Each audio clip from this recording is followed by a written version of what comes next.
Magandang umaga mga ka-Reels. Ngayon naman ay ipapakita ko kung paano ako magluto ng Spanish-style bangus. Ang Spanish-style bangus ay ang Pinoy version natin ng Spanish-style sardines. Para sa akin, mas masarap ang bangus kaysa sa sardines na gawing Spanish-style.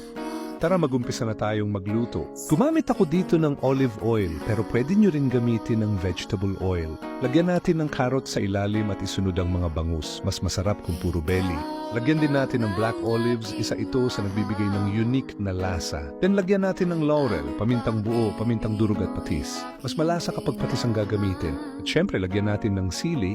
Then maglagay ng tubig na saktong maluluto ang bangus sa pressure cooker ng 1 oras. Ayan, luto na ang ating Spanish-style bangus.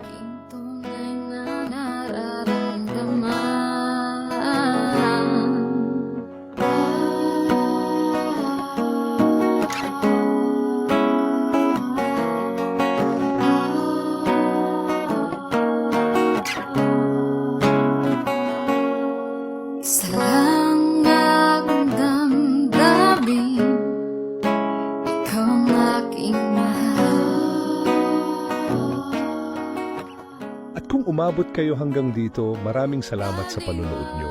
Hanggang sa muli mga ka-Reels.